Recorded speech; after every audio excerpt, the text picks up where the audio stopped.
event merchandise-nya dari mana nih? Belum setiap hari.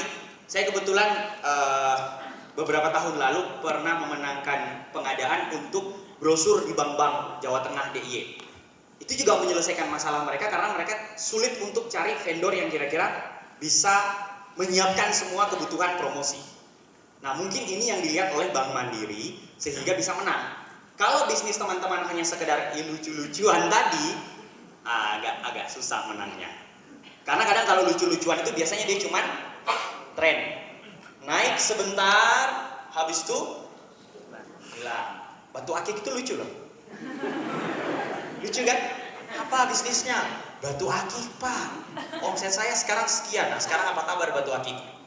Yang di perempatan Concat aja udah gak ada lagi tuh yang jasa gosok-gosok tuh sudah nggak ada loh, udah tutup bisnisnya. Jadi kurang lebih udah nggak visible bisnisnya, nggak kelihatan gitu masa depannya kayak apa. Nah, ini yang perlu dilihat. Kalau mau ikut UMM, sekarang coba dipikir bisnis kita nyelesain masalah nggak? Contohnya begini, next. Saya mau cerita, ini salah satu pemenang wirausaha muda mandiri, namanya Romi Lahanda. Ketika di penjurian, banyak juri yang mungkin saya bisa bilang menangis mendengar ceritanya. Ada banyak keluarganya dia yang tinggal di Pulau Simule itu meninggal. Keluarga inti loh. Ini bukan keluarga jauh, keluarga inti. Banyak yang meninggal. Perkaranya apa teman-teman? Perkaranya karena kapal ferinya nggak tiap hari ada. Perjalanan itu berjam-jam. Kebayang nggak kalau serangan jantung di pulau itu? Kebayang ya? Nggak usah serangan jantung deh, asma deh. Levelnya paling bawah. Koit bro. Tunggu feri ya pak. Tunggu feri ya pak. Tunggu ferinya 2 hari lagi baru datang ferinya. Nah, dia melihat di sana sebenarnya ada banyak nih yang namanya apa nih? Teripang.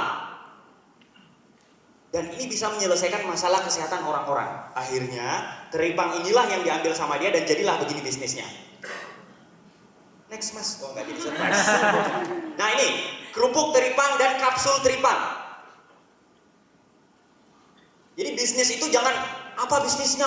Jualan denim yang premium, bikin sepatu boot yang premium high class. Well teman-teman, di Indonesia dari 254 juta penduduk, dominannya apa? Menengah ke bawah. Saya kemarin habis ngambil kuliah di Godrej, difasilitasi oleh Bank Mandiri tentang belajar bagaimana menyelesaikan masalah orang-orang middle down class dengan produk dan ide bisnis. Bank Mandiri memfasilitasi kita, kemudian kita diajarkan gini. Teman-teman tahu ada yang anti nyamuk hit? Tahu ya? Biasanya apa ya? Semprot. Tahu sekarang kalau hit punya anti nyamuk bakar yang dari kertas. Harga berapa? Berapa? 2.000. Isi berapa? 12. Kece nggak bisnis kayak gitu? Kamu jualannya apa? Bisnis apa? Anti nyamuk bro. Nggak kelihatan cantik ya? Nggak cakep gitu. Kamu apa bisnisnya? Oh, distro bos. Di mana? Di mall. Tapi kalau kita kemarin belajar bahwa Indonesia ini kita bisa selesaikan masalah orang-orang yang bahkan ada di pulau seperti ini. Dan kalau kita berhitung angka yang diajarkan kepada kami ini, berhitung angka sebenarnya bisnis-bisnis yang nggak kelihatan mentereng, yang nggak mewah, yang nggak di mall, itu omsetnya jauh lebih besar daripada yang terlihat keren. Mari berhitung.